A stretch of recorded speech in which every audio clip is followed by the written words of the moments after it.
What is going on, Jet fans? Another episode of Reality Check here on Talking Jets. Matt O'Leary alongside Jeremy, aka Jets Chaos. Jeremy, how's it going, my friend? How are you?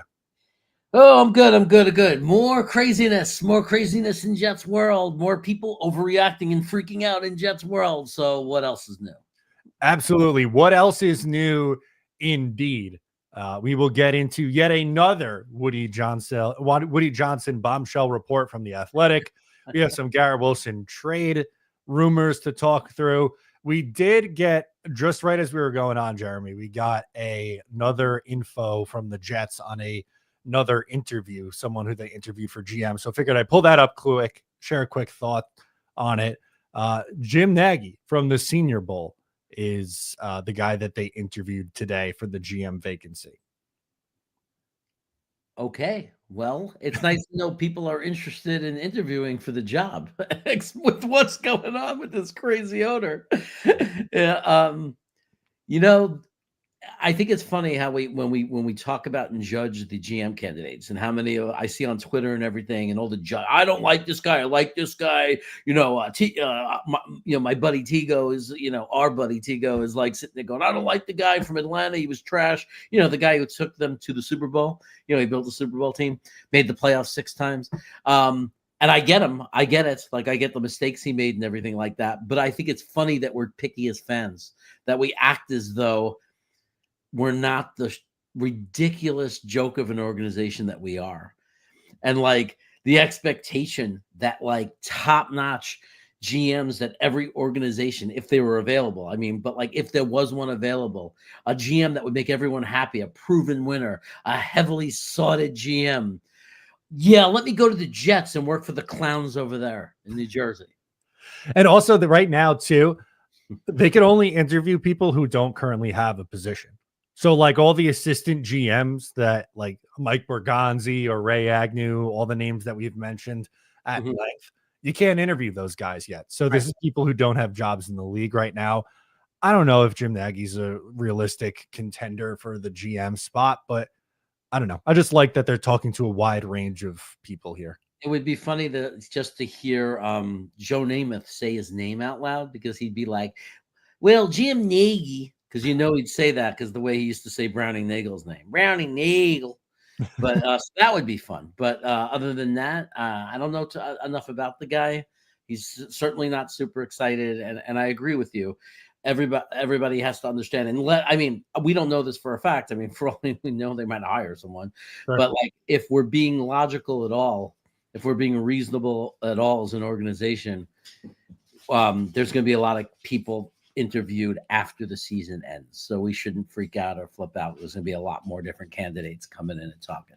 Absolutely, more names to come in this one, but let's get into the story of the day. Woke up to a Woody Johnson bombshell. In fact, I texted you this morning, not thinking of the time difference, and I texted you at like 6 a.m. your time, and I was like, hey, I know what we're talking about today. And you texted me like an hour later. You're like, hang on, I just woke up. What did I miss? Well, you missed another Woody Johnson bombshell article from The Athletic. So what I wanted to do, NYJ Matt on Twitter kind of did like a synopsis of like bullet points. So I figured we go through like each one of the main bullets and talk about if you buy it or like what it means, and kind of just go from there on this one. So the first one that a lot of people are talking about is the note that Woody Johnson used Madden ratings to nix the Jerry Jeudy trade and didn't want to sign John Simpson because of his Madden awareness rating. What's your thoughts on that one? Well, I want to say, to put something ahead of this whole thing. Sure. I don't trust the mainstream media. I don't trust this woman. She left ESPN after covering up a scandal in Washington. And I don't trust her as far as I can throw her. We know she has a vendetta against this organization, against Aaron Rodgers. So that being said, I'm going to move forward, right, as if it's true. Because even if it's not true in the details she's saying, I'm going to say that whatever the truth is, there's definitely something ridiculous going on. Like, there's definitely tomfoolery. There's definitely a ridiculous thing going on at One Jets Drive. We know that, right? So we're going to go with the assumption that the story is true. Okay. And this is my reaction to it. Okay. Yes, it's like shake your head and go, Jesus, whatever. But for people who are angry and going mad and saying this is because I have a friend Craig on Twitter went nuts on me this morning for not making a big deal out of it. He goes, doesn't this bother you? Doesn't this drive you crazy? And it's like, dude, and to everyone out there freaking out that's angry over this, be angry about the results of this organization for the last 15 years. Like, this is going to bother you? Yes. It's a joke. It's embarrassing. It's a clown show. But if you're going to be angry, really, this is what's making you angry? Not the ridiculous record of the team? Not that we're 4-10 this year? Not that this team hasn't made the playoffs in 14 years? Like, you're going to open up the newspaper and say, oh, what a shit show. We knew this was a shit show. Right? This is, if anything, just laugh at it. And I'm gonna also say the other reason why going crazy about it makes no sense is because there's nothing we could do about it. There's nothing. No, the season ticket holders are not gonna get rid of their season tickets. They're not going to. They're not gonna do it because someone else is just gonna take them anyway. So there's nothing we could do except wait for Woody Johnson to die. I don't know how else to say it.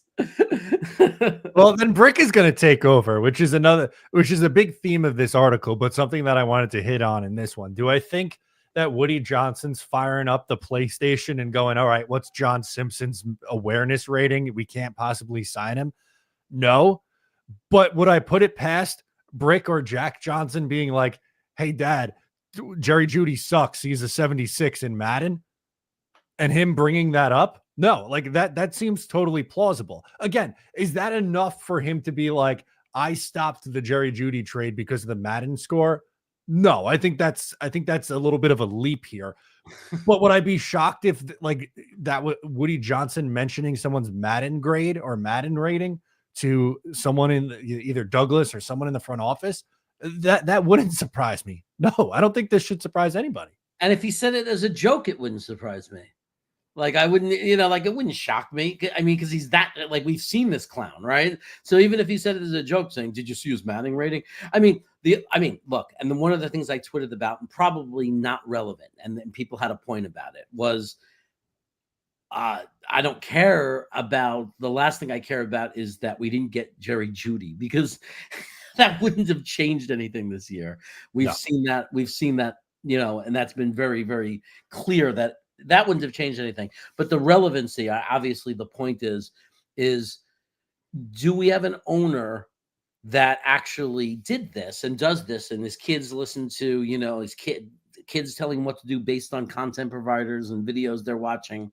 And whether it's true or not, whatever it is, it doesn't change the fact that we already know this is a shitty run organization, that this organization is run like crap. So if that's just part of the background to the reason why it's run like crap, to the reason why we haven't won in 15 years, to the reason why we're the joke of the NFL, fine.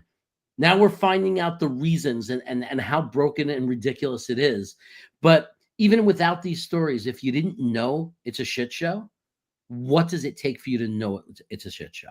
Yeah, when were you going to pick up on it, right? Like, what else would it, like, this is the straw that broke the camel's back? I don't know. There's plenty of other things over the last 14 years that play a factor. How about we were talking about his kids, Brick and Jack. So let's go to this next one. There's two that I'm going to link together. One, Brick and Jack Johnson read Chet's X Factor and talk about it to their dad, which is just hilarious that like they were X Factor was mentioned by name. And then apparently Brick and Jack have an influence on what's going on. And Joe Douglas had a quote over the summer that said, I report to a teenager, which is just an outlandish quote. But what do you make of that? I just want to say, if their teenagers are watching just X Factor and giving advice to Woody based on what they're saying, I think it's a ridiculous concept. I think an owner and like running a franchise like that is ridiculous. But I will say, I kind of would hope that was true, because based on what this team has been for the 14 years, I would trust Joe Blewett and Michael Nania better than the people who have been running this organization.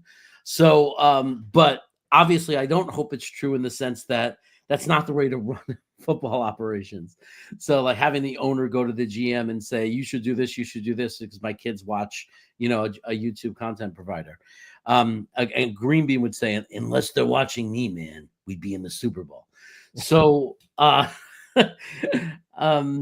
yeah, I just think that the whole thing is just such a clown show. I mean, and if it's true, then all it is just an explanation. Yep. Like instead of being mad about it, just say, "Oh, yeah, that's what's happening." Exactly. Can I give you one that did bother me a little bit more? And it has to do with Brick Johnson. And this seems totally believable because there was a video 2 weeks ago, I believe, where I think it was down in Miami. Woody Johnson's walking into the locker room and he's, Brick, come with me. And he's going, waving him in. After the Houston game, Aaron Rodgers was ready to give a game ball to Jeff Ulbrich and make this whole speech. He got his first win. And then Brick Johnson comes in and gives a profanity-laced speech and gives Garrett Wilson a game ball. And then apparently he got like a little awkward and quiet in the locker room, kind of like killing the vibe a little bit. That I don't think the owner and the owner's kid should be in the locker room after the game. Like, I just don't think that's appropriate. Well, I've said that.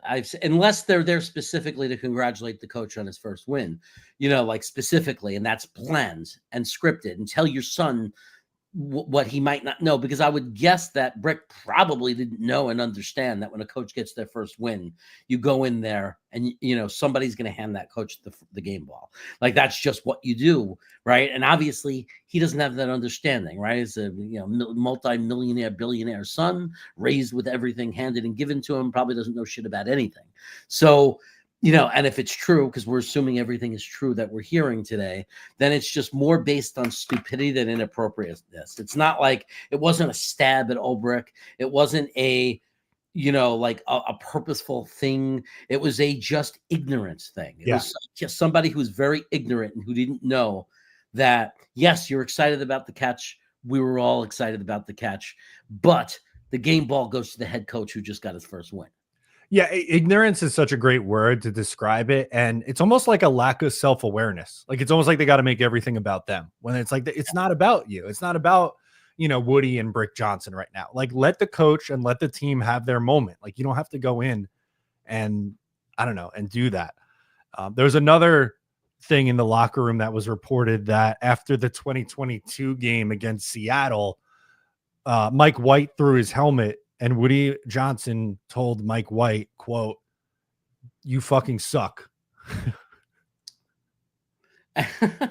just yeah, it's just, I mean, again, if it's true, it's just more evidence of it's ridiculous that they're involved at that level.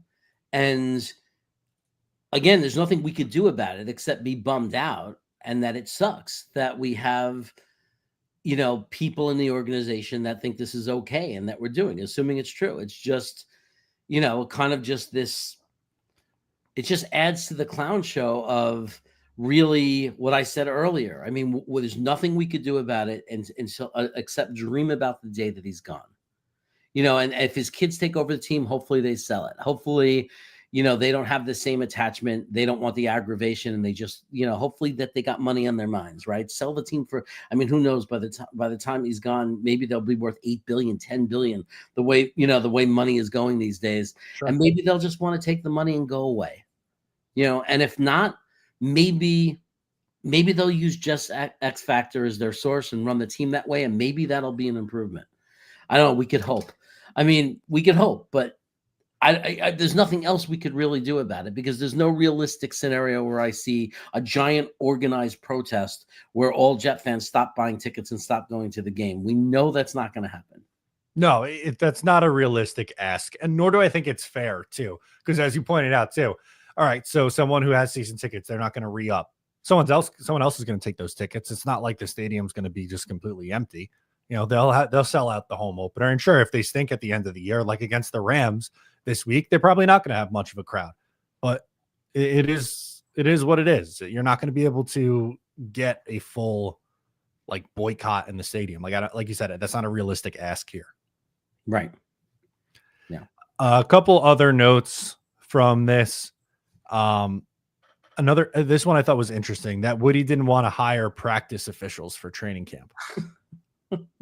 Every team does that, and they're coming off a year where they were the most penalized team in the league, and now they're one of the most penalized teams. Yeah, it adds to the narrative. If it's true, it's ridiculous. It shows that, but it also makes you think. It also, I don't know, for some people, it might kind of make you think that another organization might look into Joe Douglas and say, did this guy have a fair shake?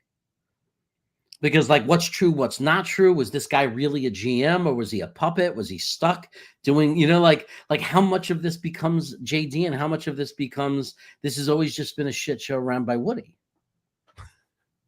It is. Let's get into some of the comments now from you guys. I like this one from Rico the Pup. It made me laugh. Breaking: Woody was chilling in the hallways by the lockers and called Zach Wilson lame as he walked by smoking a marijuana cigarette. Oh, goodness.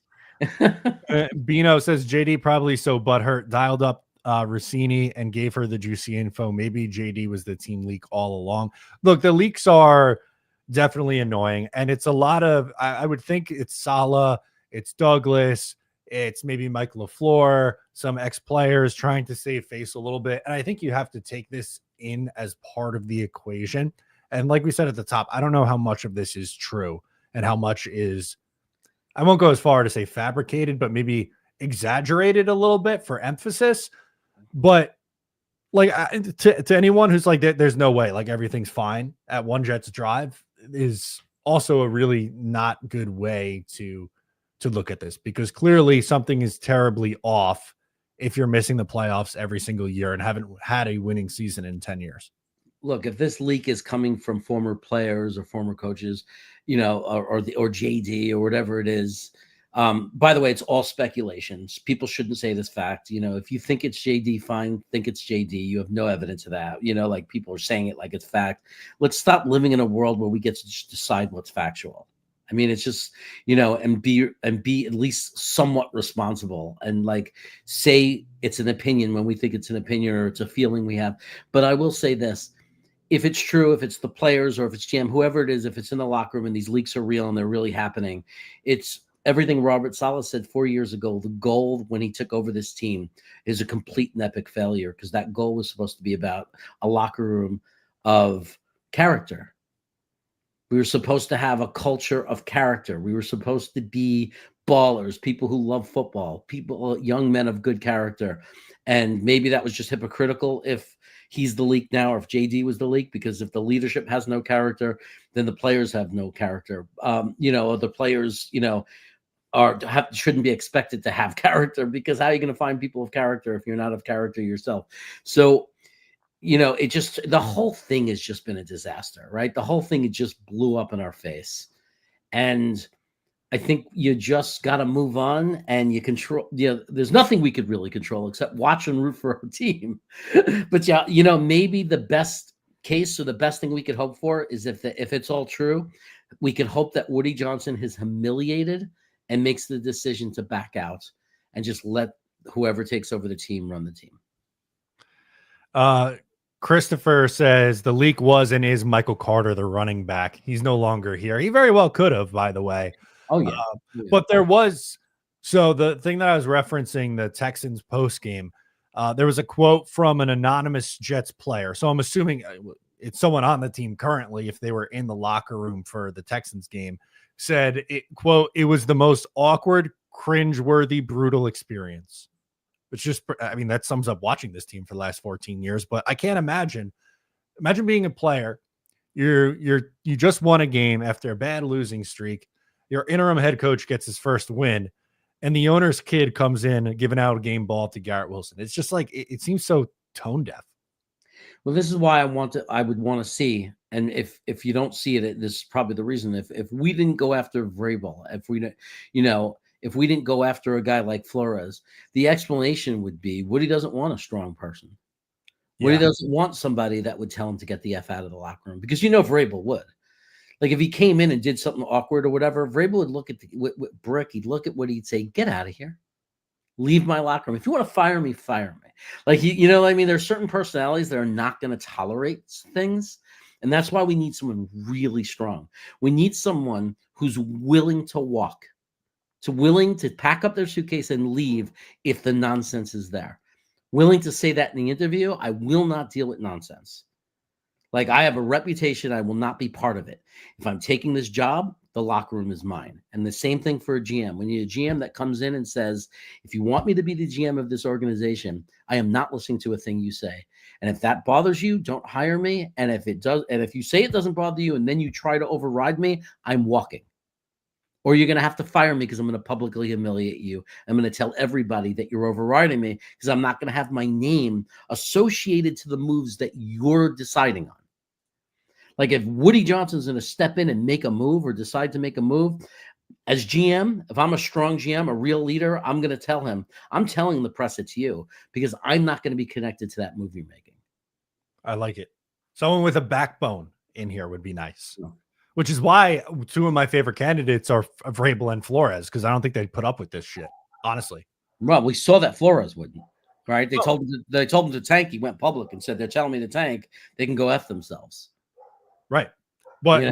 he's done a great job since leaving Miami. And even with those teams too, like they were a 10-win team one year and missed out on the playoffs. Like, I don't know, with not a great quarterback situation. Right, with a young Tua who wasn't even ready yet. He wasn't. Nope. Jay Taylor says, I'll be the GM. I build winners on Madden. That might be enough to get the job, Jay Taylor. You can find both Brick and Jack are on Instagram. I checked. They don't follow me, so I don't think they're getting their insight from me to feed to their dad, which might be an issue. We might have to change that. But if Jay Taylor is building winners on Madden, I would suggest following Brick Johnson on IG and sliding in the DMs. I think that's your best case scenario here. Yeah. Yeah. And Espinoza is right. Espinoza in the chat. Maybe you're right. Maybe he shouldn't publish it to the media. But how about this? How about a GM takes the job and says, I want a contract that we're in writing that I make final decisions and I don't need to go to you. And I could also block or veto any decision. I want it in writing that I have to approve the move. You can't fire a coach. You can't trade a player. You can't waive a player. You can't do it. You don't have the authority to do it. I want it in writing that you can't do it. I want it in writing that I'm the only person. Tell the league that in writing. I'm the only. It has to come from me for it to be real. Yep. I don't know if that's possible. I don't know. I was going to say. I don't think that person would get the job, unfortunately. If Right, they did that, I don't think they would get the job. Right. I mean, but unfortunately, what I'm saying is what you would truly need to get, if you really wanted the highest, most respected GM, if there was one, if there was a GM that everyone wanted, the only way we would be able to get him if there was some legal way to do that. Because otherwise they're going to look and say, why would I come here? You hire a general manager or a vice president of operations because you acknowledge the fact that you are an owner that was born a billionaire because your ancestry owned this pharmaceutical company and you know nothing about football and operating maybe operating an organization, a big company, but you don't know anything about football and running a football team. You're just like us. Right? You didn't go through it. You didn't go through the having to be a coach or having to be a player or having to have a low menial job in a front office and work your way up. You didn't do any of that. You didn't go to scouting school. You didn't do any of those things. You want to run it from a financial perspective, a business perspective, fine. Like marketing and taking, marketing dollars and whatever it is that you're good at and running business, fine. But you need somebody in charge of the operation as far as player personnel, coaching, and all that stuff. I would like to think, and maybe this is me just being naive because I'm not in that situation, but I'd like to think if I somehow was in the spot of being the owner, I'm a Jets fan, obviously. I have opinions on the Jets, obviously. I'd still like to think that I would hire someone and let them do the job. I don't think I would step on my GM's toes and go around and be like, no, fuck that. We're doing this. You know what I mean? I would, if I would like somehow own the Jets, like I bought Bitcoin, let's say, and now all of a sudden I have $100 billion and Woody's selling the team and I come in and buy it. I am hiring somebody I really trust and value, like I'm really looking at what they're doing. Now, I might sit there and say, hey, I know this guy, Dom C. I really want to, can you interview him? Can you really talk to him? I think he's really smart. He's really bright. And I think he's someone you should talk to, and can you hire this guy, Green Bean and Matt O'Leary, and these people to be part of the media of the team and everything? And, like I would do things like that. I think everybody does that, right? I mean, that's part of being in power is you can get to hook up people you like and care about. But I think when it came to the hire of who is in charge and has the final say, as big of a fan as I am, as long as I've been watching, the only decision I would make is thoroughly interviewing the person that's going to run my organization as far as all personnel decisions, the finances of the salary cap, all that stuff. Right. But you should also hire someone like who you're on the same page with. Like if you don't agree with that person's philosophy, why hire them to run your team? Like I'm not saying, hire whatever and you have to agree with if it's completely opposite, and you're allowed to step in and fire said person if they're not doing a good job. But yeah, if I was hiring a GM, I'd say, how do you rate quarterbacks? How do you decide? Beforehand. Yeah, right. I would need to hear, how do you draft? What's your philosophy in drafting players? Do you listen to the media? Do you have your own scouting system? Do you shut that all out and rate players on your own? How do you rate them? I would want to know the things that I feel that I think are important that I know about, right?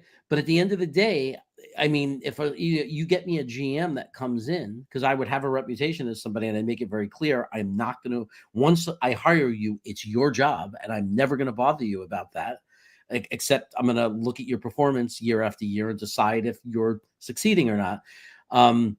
But other than that one initial interview of how you do things and wanting to believe in how you do things, and I probably wouldn't even do that if it was somebody, if I was getting a GM who was proven. If I was getting a proven GM that's built, greatness, and for some reason I don't know why they'd be available, but there's always weird reasons why, right? Sure. I think I would just hand them the keys and say, drive. And it might hurt me, and I might be on this show still doing something I love, yelling about what he's doing, or giving opinions of what he's doing, but I still wouldn't interfere.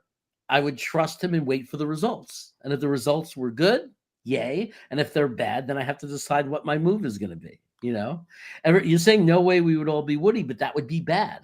That would be bad. I don't think so. I genuinely don't think so. I don't think I would. There are plenty of owners who stay out of it. Like we're looking at Jerry Jones. We're looking at, there are guys who are involved, and then there are guys that are not. Kraft may seem like a guy who's very involved. He really isn't. He gave Belichick that team for how many years? I mean, look at Steve Cohen. He's a Mets fan and bought the Mets, and he hired David Stearns to run the baseball operations. He provides the money and stays out of the way. Perfect. Right.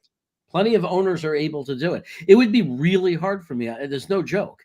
I mean, if I hired a GM and now we're 2 years in and they said to me, I want to draft Cam Ward as our quarterback, that would be like putting a knife in my heart. It goes against everything I believe. It's like and I don't want to start a big debate here. I just happen to not like that prospect. I don't think he's a first round prospect.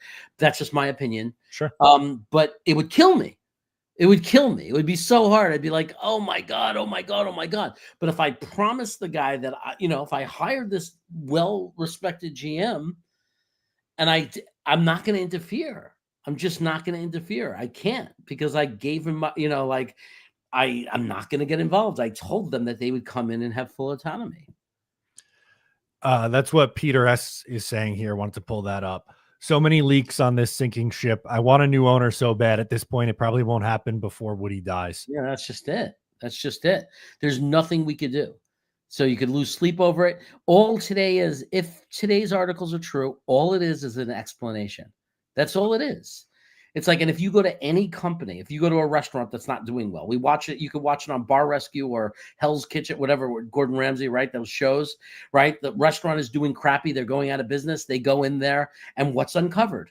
All the explanations of why the restaurant's not making money, right? That's what you see, literally. So that's what this is. This is like going in like Ramsay Gordon and getting to look inside the kitchen. And if it's true, these reports, that's what we're seeing. We're seeing the mess. We're seeing everything that needs to be cleaned up. And really it's a very simple move to clean it up, though, unlike those shows. Sure. the move to clean it up is to find a competent person and give them the keys. Mm-hmm. That's it. Well said. I agree. You want to get into the Garrett Wilson trade rumors and your thoughts on that here in the second half of the show? Sure. Rich Cimini speculated. It wasn't him reporting it, but he was speculating that Garrett Wilson will request a trade in the offseason.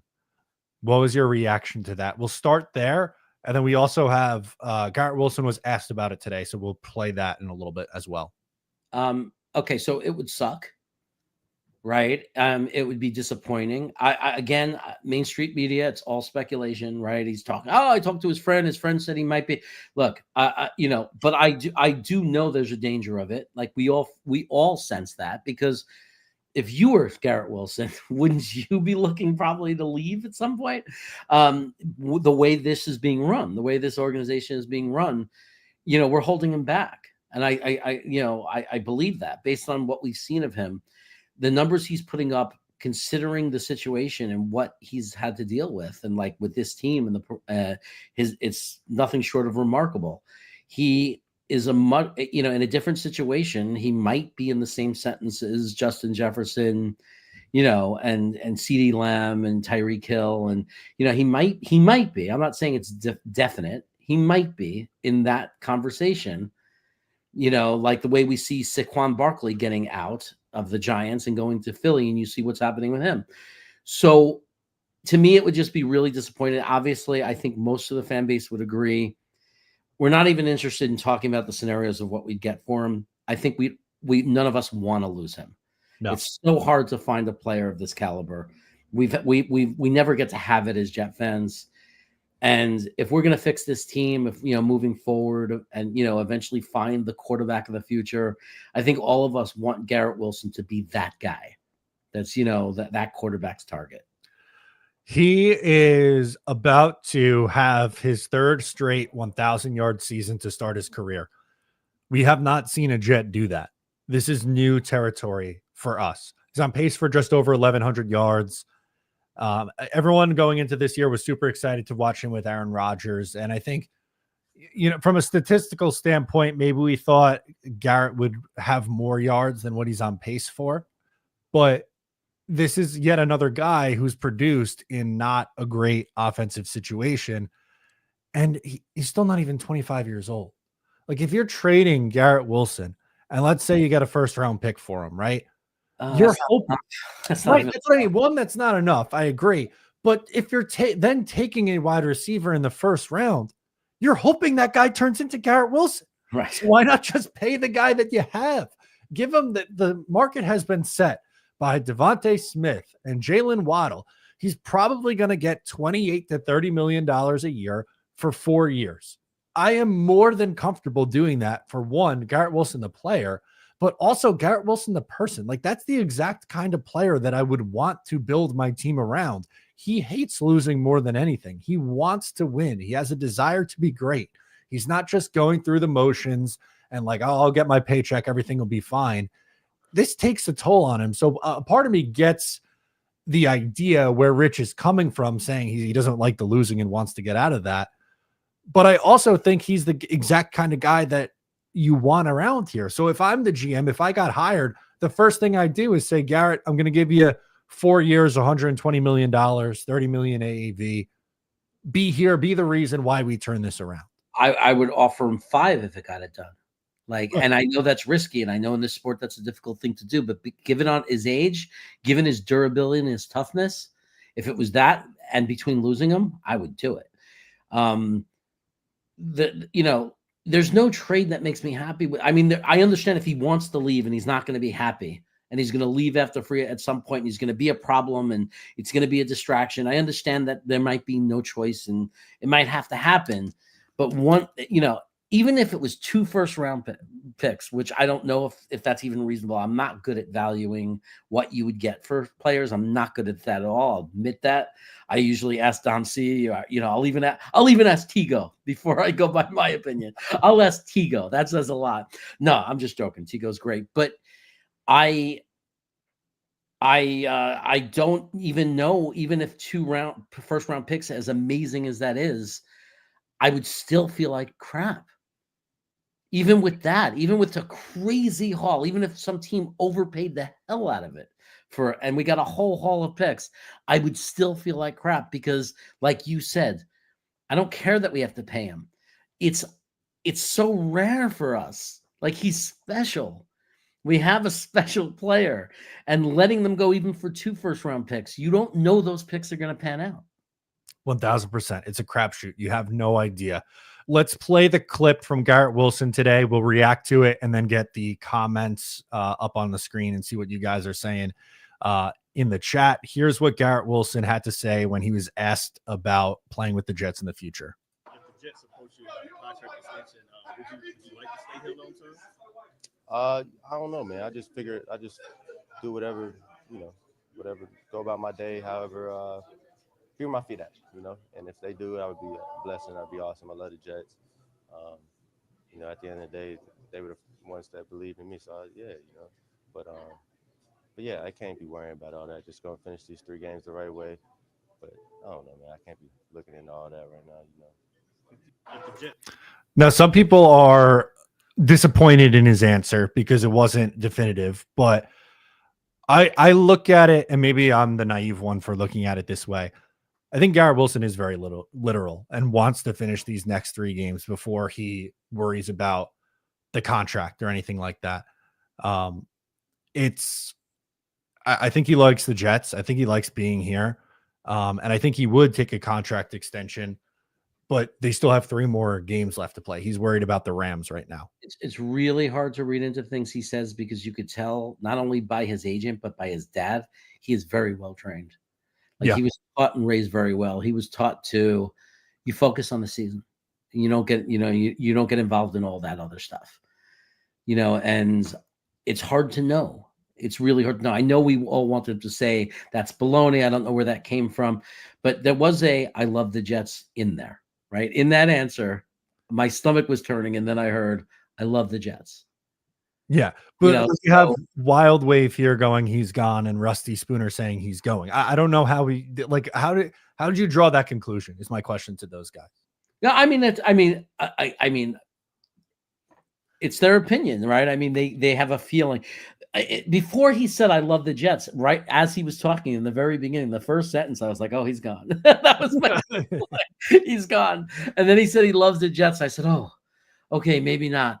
Tony the GM will point out, like, we have him locked up for 3 years of control, but that might not be ideal, though, because if he's unhappy, and we're franchise tagging an unhappy player, I don't know. He's very professional. He's going to play hard. I think the key thing about what Tony is saying is more valuable than, the most valuable part of that statement is the trade value, that we wouldn't have to trade him. If we had to trade him, it wouldn't have to be for cheap, because the team that trades for him is getting 3 years control, and you're getting the type of character that he might not be happy, but you are going to get him for 3 years. He's going to play. He's not going to hold out.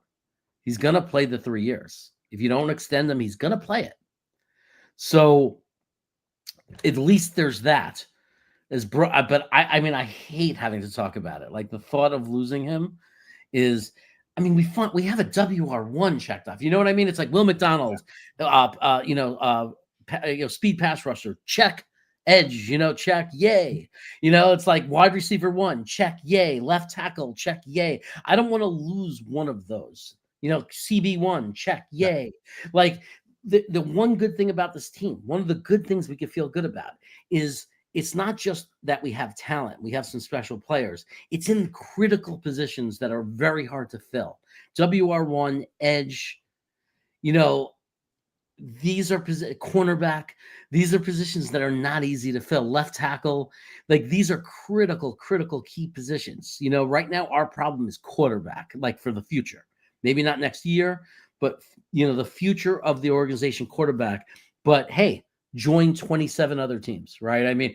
Or 25 other teams that worry about quarterback. Sure. It's a problem that a lot of teams have. Chris Bradigan, he says that's one frustrated dude. I definitely heard frustration in his tone, and I think this season has been a frustrating one for this team. but like that isn't enough for me. Mhm. Like Rusty Spooner is saying his body language and tone. Of course, he'll say he loves the Jets now, but everything else about him shows his bags are packed and ready. I get like the tone of that sounded more down and dejected, but I think it's more to do with the 4-10 season than it's like I'm not going to take a contract here. I'm going to leave. Can we also remember that the right GM and the right coach might change that too? I mean, like, we don't know, like, if who the GM is going to be, and then who we're going to hire as the coach, and we don't know what Garrett Wilson's reaction is going to be to that coach, because obviously there's going to be some kind of meeting, whether it's even if it's not in season and it's on a Zoom call, there's going to be texts. The coach always texts their leaders, their star players. There's going to be that process, and we don't know how. Hopefully that's part of why you want the right coach, is that they also have to sell. They have to sell the vision, right? The GM and the coach have to sell the vision. And right now, when Jeff Ulbrich, who's calling the defense, who is the interim head coach, and you have no GM, and the only guy left is Phil Savage, and like all this has happened this year, yeah, you're going to feel like crap right now. But everything might change really quickly if you get the right GM, the right coach. There might be a new feeling, right? A new attitude brought in, or a new story that Garrett Wilson has sold to say, hey, give it another year. See how you feel about the locker room now. See how you feel about the direction of the team now with me driving, and there's a possibility that you will, that what he feels now is not going to be what he feels in February. Ryan Rivera brings up a good point. Is Vrabel an Ohio State grad? That may help Wilson on staying. Yes, he is. And he coached there as well. Good point. Right. And you could talk to Mike Vrabel. I mean, you listen to him talk, but I can imagine if you have a conversation with Vrabel, you're going to believe right away that whatever nonsense is going on is going to stop. Like, I'm sure he's going to be able to show you, my locker room is going to be run a certain way. I look back at that roster. I've done it a lot of times. They had a great running back, and they had some good players. But when I look at that Tennessee roster and I look at the performance, Vrabel was a great coach. They overachieved every year. They shouldn't have been in an AFC championship game. Come on now. We have great running backs too. We're 4-10. A great running back doesn't make you a playoff team. Like, and it certainly wasn't Tannehill. No, they went up. They beat New England and Tom Brady up in New England in a playoff game. Yeah, he's a special coach, and it's shocking to me that most don't see it. And I understand some people want an offensive-minded guy, but I mean, I'm not going to be picky when it's time to choose a coach, and there's someone special that has proven they could do it. And you know what? You can't. I mean, almost every coach in history has had down years. Every coach in history has parts of their resume that don't look pretty. Parcells could have been fired in the Giants way before he started winning, but was given a chance, right? And this is not, the New York Giants, after they won the Super Bowl in 86, they didn't look too good in 88, 87, 88, and those seasons. And that was Parcells. So not, you can't sit there and say the expectation of the coaches, they were a playoff team every year and they're great every year. You got to look at the whole picture. And if you got to look at their rosters, you got to look at situation. We would be so fortunate to get a guy like that. And I think Garrett Wilson might also feel that way. Also, too, like, I know that there's some who want the offensive-minded head coach, and I get it. I think, and you've said this, but I know for a fact you have. If the Jets are hiring a first-time coordinator to be a head coach, then yes, it's got to be an offensive coordinator, I think. Yeah. But Vrabel's a proven head coach. Brian Flores is a proven head coach. They're not just defensive guys. They're head coaches. And like that's the difference. Yes, they originally come from a defensive background, but they're still a head coach. The Jets need to find that. And they would be the strong. And we've had coaches I like and respect. So there's not a disrespect to Rex Ryan. It's not a disrespect to Herm Edwards. But Vrabel or Flores would be the strongest head coach as far as disciplinarian, strong, unmovable, stubborn, like in the not taking any crap, since Parcells. Yeah. You're right. I will stand by that. We have not had a head coach like those two, from what I've seen them with their, the way they carry themselves. We have not had a now. I really like Herm Edwards. I thought he's a really good coach. I like him as a person. I love Rex. I didn't love his last 4 years, and I understand why Rex might not be the answer. But I don't want to attack these guys. They were strong coaches. They were good coaches. Sure. I'm not saying they were weak coaches. I'm saying they're kind of like in the middle. They were fine. But Parcells was special in that. Like he didn't take orders. He took over. And I'm saying that Vrabel and Flores are made of that personality type. They're no bullshit type guys. I agree 1,000%. Cuca Lake has a good chat in here saying Brandon Ayuk and Budda Baker wanted trades and signed extensions with their team. This could also just be part of the game to get the extension, right? Like we saw that a little bit with Quinnen Williams too a few years ago when he got his contract extension. Well, and that is a reason why. But I'm going to go back. Rusty is right about the body language and tone, though. That was concerning. But sure. Yes, I mean, I agree 100%. That's another thing. The reason why the agent says shut up to the player. Like don't go out there and say, oh, I love the Jets. I'm here for life. I'm a career Jet. That kills your negotiation. Like that kills it, because then they know at the end he's going to sign. That you're putting the other side. It's a business, right? So if you know that you're heavily pursued, like if I'm working for a company, and other companies are heavily pursuing me, I'm not publicly saying in front of my CEO, oh, I love it here, I'm never leaving here, because he's not going to take the threat of me leaving seriously enough, right? Emotions is a big part of negotiations. It is. And he's got to get his too. And he deserves it. But I hope he stays. I think he eventually does. Espionage is saying a solid coach and GM could change Wilson's tune. Sure. I agree 100%. Look, if you put Wilson in the right situation, that's what I'd be so afraid of if he left. You're going to have a Sam Darnold situation. Sam Darnold is not as good of an example. I hate when people do that with the Genos because it's years later. But like Saquon Barkley is a perfect example of letting a player go and then watching them just explode and see what they really are. We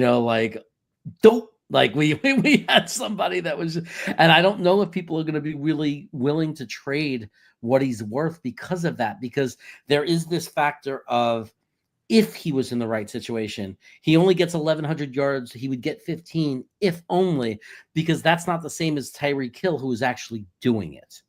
Right. So it would hard to get the haul that Tyreek Hill brought in for in that trade, because it's all hearsay, right? It's all.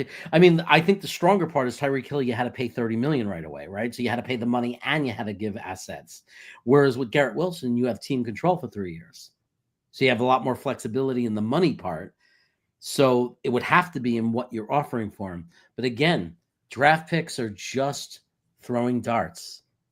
We don't know what it would bring. I think it'd be like the better comparison. The Saquon's a good one, but I'll even give you a wide receiver comparable. AJ Brown played 3 years in Tennessee, was 24 years old when he got traded.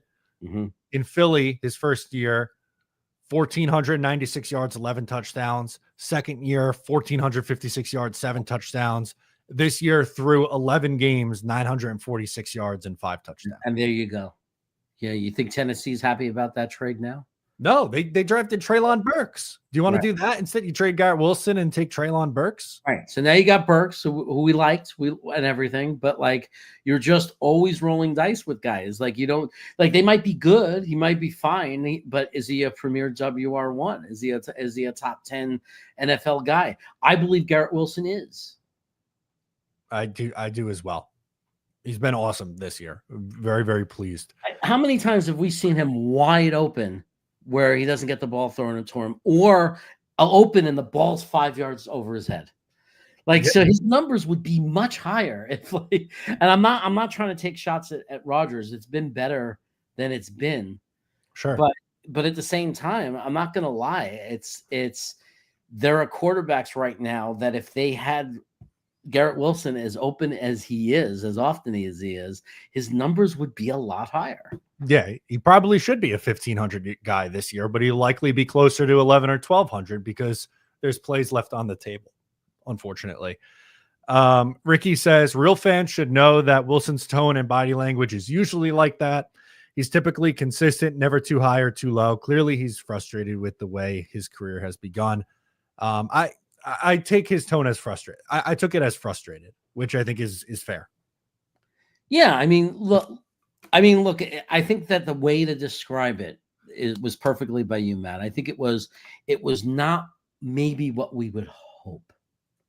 You know, like you want it to be, as a fan, you're hoping he's going to say it's a baloney rumor, it's crap, it's a ridiculous, you know, and just I don't even want to address that. I love it. I want to be here for life. It's been great, and things are going to get better, and I'm looking forward to being part of that. Like that's the answer you hope for, right? We didn't get that, so I got the same feeling in my stomach watching that, right? But also there was, at least he said he was like he loves the Jets, and if he didn't say that and that part wasn't even in there, I'd be like, oh my god. But again, I think there's a long way to go. I think that we don't even know who the GM and coach is going to be, and I think that he doesn't either. And a lot can change. We know how much can change on that. The moment you hire a new coach, how much, even with us, with our fan base, right now we're in misery because it's the unknown and we don't know. But if they end up hiring a coach, you know, there's always going to be part of the fan base that's going to hate the hire, Sure. right? No matter who it is. But if they hire Vrabel, 70% of our fan base is going to feel great, right? I think it's a good, strong 70% that's going to feel great about Vrabel. And you're going to have 30% that's miserable. Right. So, but if Garrett Wilson reacts to the 70%, if he's on that team of feeling that way, it changes everything.